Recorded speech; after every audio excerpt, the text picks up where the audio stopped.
apa? Allah Ta'ala sebut dalam surah Az-Zumar ayat 17. Ciri-ciri hamba Allah. Alladzina yastami'una al-qaul fayattabi'una ahsanah.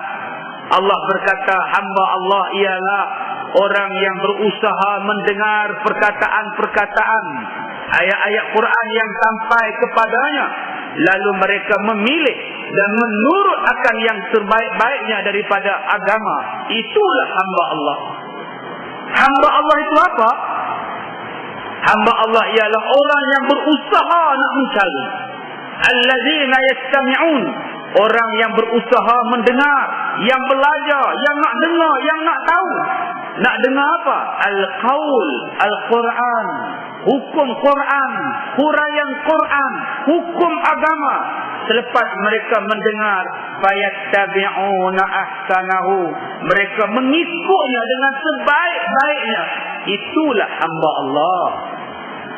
Sekarang sebut hudud pun tak mau, sebut sebab pun tak mau, sebut rejam pun tak mau, apatah lagi nak ikut. Macam mana nak jadi hamba Allah? Hamba Allah ni ada syarat.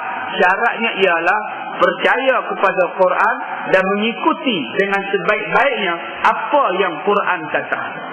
Tuan-tuan yang dirahmati Allah,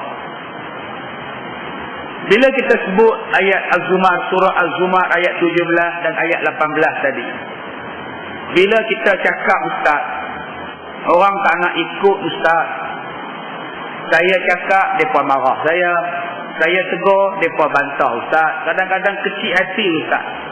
Boleh tak ustaz, saya tak campur orang, saya tak bercampur dengan masyarakat, saya uzlah, duduk dalam rumah, ibadat, sembahyang, zikir, tak campur orang. Lantaklah orang nak buat apa pun. Saya ni tuan-tuan duduk kat Ampang, hotel kat Ampang, minggu lepas pun duduk kat Ampang juga. Separuh pahala saya hilang. Tengok orang kita ni seksi-seksi lah, lemah perut. Saya berusung beg nak naik tangga, nak naik lift hotel tu, jumpa punya pendek pakai seluar perempuan. Terkejut dia. Tak tengok asal lagu mana lah. Asal membazir kan? Bila tengok lagi membazir, ya Allah, apalah. Susah hati lah tuan-tuan. Susah hati kita tengok. Kita tengok mereka, kita jadi malu. Mereka tengok kita, mereka tak malu. Yang ni.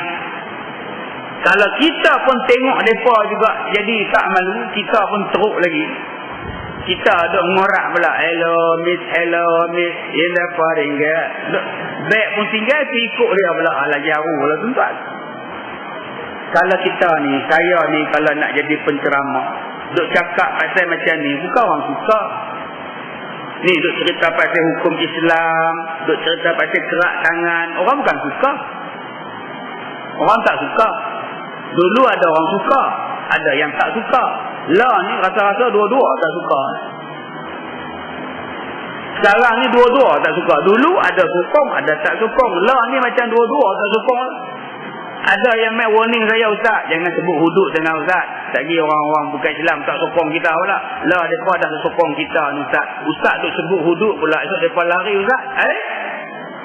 Dulu ayat ni orang belah sana dia cakap. Lah orang belah sini pun cakap.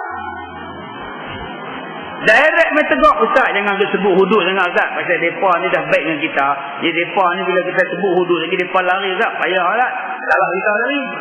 Masya Allah, subhanallah. Dulu saya kata-kata ni orang belah sana dia cakap. Lah ni orang belah kita pun dah cakap. Maknanya dah terkikis keyakinan kepada Allah. Sekarang dah yakin pada makhluk lebih daripada Allah. Sebab itulah ulama' kata kecelakaan yang paling besar ialah yakin dengan makhluk, tak yakin dengan Allah Subhanahu wa taala. Ini keyakinan ataupun kecelakaan yang paling buruk. Dia beli kereta, baru beli malam, plastik belum buka. Isteri dia kata, abang, Abang dah cek ke minyak hitam, air bateri. Suami dia kata, gila ke? Kereta kita baru beli semalam, apa nak cek-ceknya? Yelah, kita nak jalan jauh, cubalah cek, tengok, tak bayar. Kereta baru.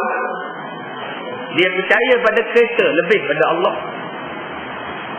Lebih pada Allah. Sampai kereta baru, tekan saja umum, dia lupa. Abang Haji pension okey Abang Haji? Alhamdulillah lah, duit pun ada dalam juta Ustaz. Tak ada apa lah, kalau sakit ke apa pun rasa okey lah kot. Sejuta dia yakin dengan duit, dia tak yakin dengan Allah. Celaka nama dia. Tuan Haji nak buat operasi bila? Minggu depan. Tak takut ke Tuan Haji? Apa nak takut Ustaz? Doktor pun pakar, alat-alatnya semua pun canggih. Saya confident. Dia tak yakin pada Allah, dia yakin pada alat. Inilah yang dipanggil sebagai kecelakaan. Allah orang tak yakin. Patutnya yakin pada Allah. Saya katakan tadi, bila nak jadi penceramah, bila nak berdakwah, macam-macam ujian sampai. Ugutan. Saya katalah dalam CD saya dulu, ada orang ugut saya nak timbal cuka, nak timbal asid kat muka. Sebab tu saya terus tuan-tuan ambil gambar saya. Sementara tengah segak ni, besok dah muka kena asid tak lawa dah.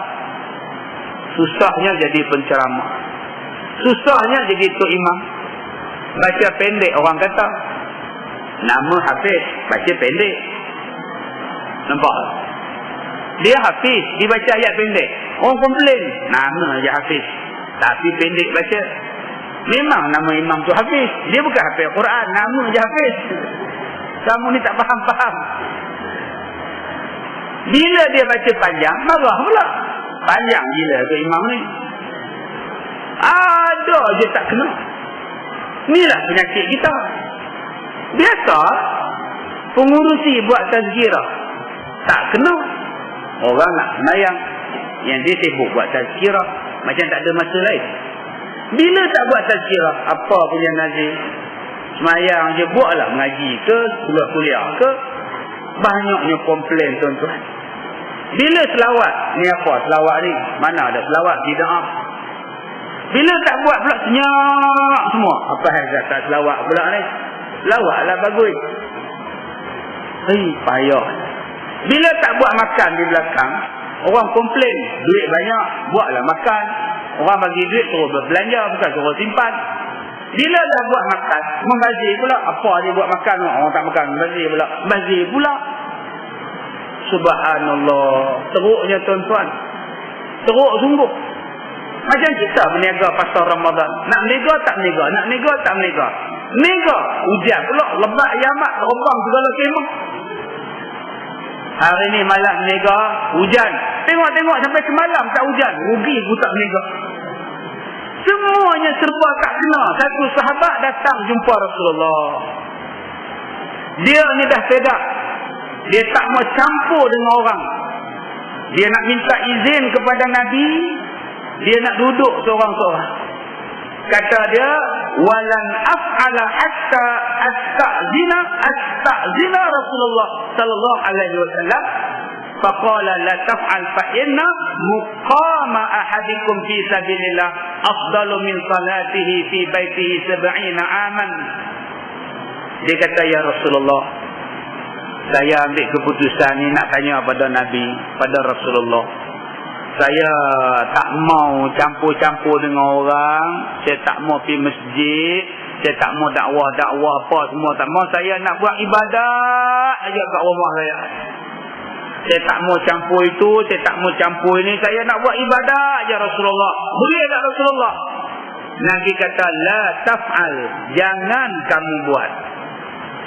Sesungguhnya berjihad pada jalan Allah, pahalanya lebih besar daripada kamu beribadat 70 tahun di rumah kamu. Masya Allah. Nabi kata, tuan-tuan yang berdakwah, tuan-tuan yang buat kerja untuk Islam, tuan-tuan buat kerja untuk orang-orang Islam, untuk agama Allah, sehari tuan-tuan buat kerja 70 tahun beribadat di rumah. Masya Allah. Ni pahala saya duduk ceramah kat tuan-tuan ni. Saya dakwah ni, tinggal isteri, tinggal anak. mai mengajak tuan-tuan jihad fi sabilillah, pahala dia macam orang yang duduk di rumah dia sembahyang 70 tahun tanpa henti. Nazir kita ni buat program dengan ahli jawatan kuasa duk